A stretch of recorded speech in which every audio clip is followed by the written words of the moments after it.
સાથે ગુજરાત ફર્સ્ટનું બઝર વાગી ચૂક્યું છે અને હવે વાત કરીશું આસ્થા સાથે અટકચાળો કરનારા આખરે કોણ છે। ઘણા બધા એવા અસામાજિક તત્વો છે, ઘણા એવા મેલી મુરાદ ધરાવનાર લોકો છે કે જેમને એમાં જ રસ હોય છે કે કેવી રીતે વાતાવરણ બગડે, કેવી રીતે શાંતિ ડોળાય, કેવી રીતે લોકોની આસ્થાને ઠેસ પહોંચાડવી। આ લોકો એવી જ ફિરાકમાં હોય છે અને આવા કેટલાક એવા લોકો કે જેમને આમનો રસ્તો પણ મળી જાય છે અને આસાનીથી ફરાર પણ થઈ જાય છે। આવો બનાવ બન્યો છે દ્વારકામાં, જ્યાં તોફાની તત્વોએ આસ્થા સાથે કાંકરીચારો કર્યો।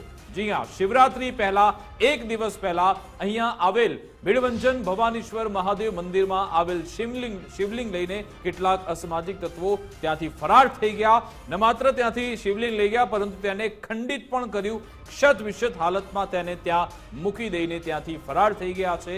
સવાલ એ છે કે આવી હીન માનસિકતા લોકોના મગજમાં કેમ આવે છે? મંદિર જ્યારે આપણે તેની અંદર પ્રવેશ કરીએ છીએ, આપણું મન સ્વસ્થ થઈ જાય છે, આપણે રિલેક્સ થઈ જઈએ છીએ, પરંતુ આવા હીન વિચારો આવા અસામાજિક તત્વોના મનમાં આવે છે। એનો મતલબ કે એમનું મન કાળું છે, એમનું દિલ કાળું છે, એના માટે જ તેમના આવા કૃત્યો માટે તે લોકો પ્રેરાતા હોય છે। સવાલ એ છે, આવા લોકો ક્યારે ઝડપાશે?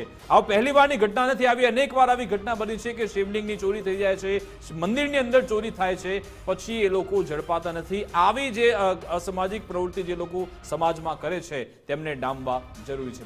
વિકાસ, આમને બેનકાબ કરવા બહુ જરૂરી છે, કેમ કે જ્યારે પણ આ પ્રકારનું કૃત્ય થતું હોય, ઘણા બધા લોકોની આસ્થાને આંચકો લાગતો હોય છે।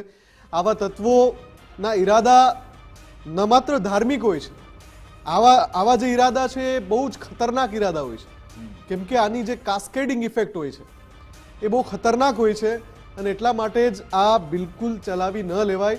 આમાં જે પણ પાછળ હોય એને સામે તો લવાય, જેમ મેં બેનકાબ શબ્દ એટલે જ વાપર્યો, અને એને એવી દાખલારૂપ કાર્યવાહી થવી જોઈએ કે આ પ્રકારનું કૃત્ય કરવાની વાત અલગ છે, આ પ્રકારનું કૃત્ય કરવાનો વિચાર પણ ના આવે, અને એ માટે એક પરિસ્થિતિ બનાવવી પડશે કે એવો માહોલ બનાવવો પડશે કે આવા તત્વોની હિંમત ન થાય। આપણી સાથે ધર્મેશ પણ જોડાઈ ગયા છે, ધર્મેશ પાસેથી પણ વધારે માહિતી લઈએ। ધર્મેશ, આ ઘટના જ્યારે બની એની સાથે ચર્ચા ખૂબ ચાલી રહી છે, ઇન્ટરનેટ પર અત્યારે આ મુદ્દો ખૂબ ચર્ચામાં છે, અને બીજી સૌથી અગત્યની વાત એ છે કે ન માત્ર ખંડિત પણ શિવલિંગ જે છે એ પછી મંદિરથી દૂર દરિયાકાંઠે મળે છે। આમાં કોઈ બીજી પણ સ્ટોરી સામે આવી રહી છે, શું વિગતો છે આપની પાસે? મુફદ્દલ, જે કહી શકાય કે દેવભૂમિ દ્વારકામાં હર્ષદમાં આજે વહેલી સવાર સમગ્ર સૌરાષ્ટ્ર, ગુજરાત અને દેશ માટે આસ્થાને ઠેસ પહોંચે એવી આ ઘટના છે। મુફદ્દલ, જેને કહી શકાય કે જે થાળું હોય એ મંદિરમાંથી ઉપાડી જવું, થાળાને દરિયા કિનારે ફેંકી દેવું અને શિવલિંગને દરિયામાં નાખી દેવું, આ તમામ જે તત્વો છે એ શિવરાત્રિની પૂર્વે જ જે કર્યું છે એ પૂર્વ આયોજિત છે, અને અત્યારે પોલીસ વિભાગ દ્વારા ટીમો તૈયાર કરી છે। ક્યુબાના જે ડ્રાઇવિંગ પેલી જે સ્કૂલ છે એના નિષ્ણાંતોને પણ બોલાવવામાં આવ્યા છે, શિવલિંગની શોધખોળ કરવામાં આવી છે, પણ મંદિરમાં જ્યારે રાત્રે કે વહેલી સવારે આ કર્યું હશે કૃત્ય, આ એકદમ હરકતવાળું, જેને કહી શકાય કે માફ ન કરી શકાય એવું કૃત્ય છે કે જે ભૂતકાળનું આક્રમણ। આપણી સાથે આ મંદિરના પૂજારી ગુણવંત ગિરીજી જોડાઈ ગયા છે, તેમની સાથે વાતચીત કરીએ। આપનું ગુજરાત ફર્સ્ટમાં સ્વાગત છે। સૌપ્રથમ આપને ક્યારે જાણકારી મળી કે શિવલિંગ અહીંયાથી ગાયબ થઈ ગયું છે, ક્ષત વિક્ષત હાલતમાં મળી? આપને કેવી રીતે જાણ? સાહેબ, રફલી હું કહું ને 7:47 મને જાણ થઈ। હું મંદિરે જેવો આવ્યો એટલે મંદિરનો દરવાજો ખુલ્લો હતો, બરાબર, એટલે હું મારા નિત્યક્રમ મુજબ જે છે ને એ કબૂતરો ને બિચારા રાહ જોઈને બેઠા હોય, એના ચણ અને પાણીના કુંડા ભરીને પછી મંદિરનો દરવાજો ખોલતો હોય। એમાં મંદિર ખુલ્લું તો મેં કદાચ કાલે શિવરાત્રી છે ને ત્યાં એક બાપુ જે બીજા છે ને એ ઘણી વખત મને સવારમાં મદદ માં આવેલી, મગજ આવી ગયા, સારું હાલો, મેં કીધું હેલ્પ મને મળી ગઈ। પણ હું પછી જે મંદિરે જવું છે એક બે જણા દર્શનાર્થી નીચે ઉતરતા અને હું મંદિરના પગથિયા ચડ્યો, 10 પગથિયા પૂરા થયા અને આગળ જે સભાખંડ હોય ને એ નંદીની પાછળ જે પહોંચે તો બેલ હોય ત્યાં મારી નજર મંદિરની અંદર જતો, અંદર શિવલિંગ કે જે મહાદેવનું અર્ધચંદ્રાકાર જે થાળું હોય ને એ કઈ હતું નહીં। હું તો એકદમ અચંબામાં પડી ગયો, હું ત્યાં ને એકદમ જસ્ટ લાઈક સ્ટેચ્યુ બની ગયો, અને પછી મેં તરત ત્યાંથી પાછા ઉતરી અને મેં મંદિરના પેલા ફોટા પાડ્યો, અને મેં પેલા અમારા મંદિરના જે મંદિર એને એમના 2 દીકરાને ફોન કર્યો, પછી એના સ્થાનિક પોલીસ સ્ટેશનનો મેં નંબર લઈ અને ત્યાં કલ્યાણપુર પોલીસ સ્ટેશન તેમના અધિકારી હારે વાત કરી, મેં સાહેબ એસપી સાહેબ હારે વાત કરી અને એને શું કીધું અમે તાત્કાલિક ધોરણે બધું ત્યાં પોલીસની કાર્યવાહી ચાલુ કરી દઈ છે. તમે અચ્છા, ત્યાં કોઈ આપને લેવા જી, નથી જી. આપ ત્યાં રેગ્યુલર ત્યાં હોવ છો મંદિર આસપાસ, આપને ક્યારેય કોઈ શંકાસ્પદ હિલચાલ જોવા મળી, કોઈ એવા તત્વો કે જે ત્યાં આવતા હોય? કેમ કે આવું કૃત્ય જે કરે હીન માનસિકતા વાળા લોકો એ પેલા રેકી કરતા હોય છે આવા સ્થળની, એટલે કોઈ શંકાસ્પદ હિલચાલ તમે જોઈ હતી ખરી? ના ના, એમાં શંકામાં કેવી રીતના કહી શકાય, એનું કારણ છે હા. કે 10 વ્યક્તિ હોય ને તો 10 ક્રેક માઇન્ડેડ નો હોય છે, બરાબર? એમાંથી એકાદો હોય.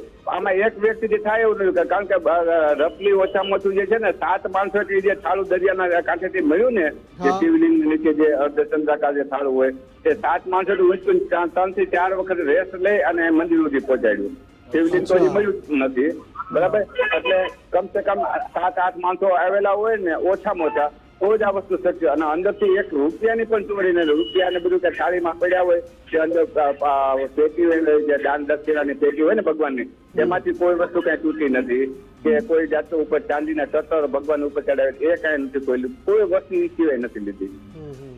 અચ્છા, ગ્રામજનો શું કહી રહ્યા છે? આ કૃત્ય થયું પછી ગ્રામજનો કેવો આક્રોશ બતાવી રહ્યા છે? બધા સહકાર આપ્યો કે આટલું બધું બહુ પેલું બન્યું છે, તો હવે જે કઈ બન્યું છે એ પ્રમાણે છે. બીજું કરીએ.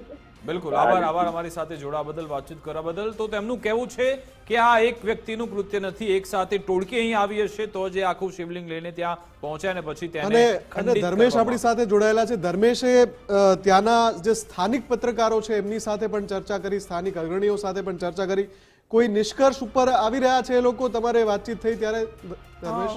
એમાં એ જે બનાવ બન્યા પછી જે પોલીસે એલસીબી સહિતની ટીમો ત્યાં તપાસ તો કરી રહી છે, તરવૈયાઓની પણ મદદ લીધી છે, પણ સૌથી મહત્વની વાત એ છે જે પૂજારીએ પણ જેણે પહેલું જોયું એણે કીધું કે આ 1-2 જણની 7 થી 8 લોકોએ આ થાળું આખું તોડ્યું હોય અને થાળા સહિત શિવલિંગને લઈ જવું ને પછી થાળામાંથી શિવલિંગ કાઢી અને દરિયામાં ફેંકી દેવું, આ 1-2 જણથી કામ નથી. ઓછામાં ઓછા 5 થી 7 જણ છે. ચોરી કરવાનો ઈરાદો નહોતો, જેથી એક પણ પૈસો ચોરાનો નથી. એનો મતલબ એવો છે કે શિવરાત્રી પૂર્વે કંઈક અરાજકતા દરિયાકાંઠામાં અને એ પણ દેવભૂમિમાં થાય એવું આ કૃત્ય છે. એટલે જે કોઈ હોય એને પકડવા ખૂબ જરૂરી છે, કારણ કે એક આસ્થાને તો મોટી ઠેસ પહોંચી છે. મેં અગાઉ પણ કીધું કે ભૂતકાળમાં જે વિધર્મીઓના આક્રમણો થતા હતા, આ વસ્તુ અત્યારે જોવા મળી રહી છે.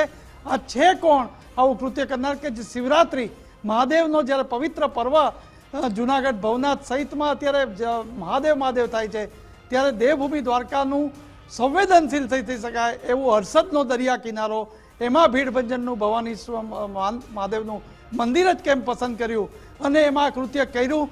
બીજી વાત, એક મહત્વની વાત એ પણ છે કે સુરક્ષાની દ્રષ્ટિએ સૌથી મોટો આ સંવેદનશીલ જિલ્લો છે હર્ષદ અને દ્વારકા, તો ત્યાં મરીન પોલીસ સહિતનું પેટ્રોલિંગ હોય છે. તો રાતના સમયે આ પેટ્રોલિંગ સામે પણ સુરક્ષાના સવાલો જોવા મળી રહ્યા છે, કારણ કે 1-2 થી કામ નથી. 6-7 જણ જો હોય, દરિયા કિનારે લઈ આવ્યા હોય અને પછી જો તોડ્યું હોય તો આ 1-2 કલાકનું નહીં, 3-4 કલાકનું ઓપરેશન હોઈ શકે. પ્રી પ્લાન્ડ ઓપરેશન હોઈ શકે છે, ષડયંત્ર હોઈ શકે છે. એવું લાગે છે કે એવા તત્વોનું કે જેમનો મૂળ આશય જ તે એક એવી સ્થિતિ પેદા કરવાનો, કેમ એમનો આશય બસ એ જ હતો કે અરાજકતા કેમ ફેલે, કેવી રીતે લોકોમાં આવી રીતે લોકોની આસ્થાને ઠેસ પહોંચે, શાંતિ ડોળાય. આભાર ધર્મેશ અમારી સાથે જોડાવા બદલ, વાતચીત કરવા બદલ.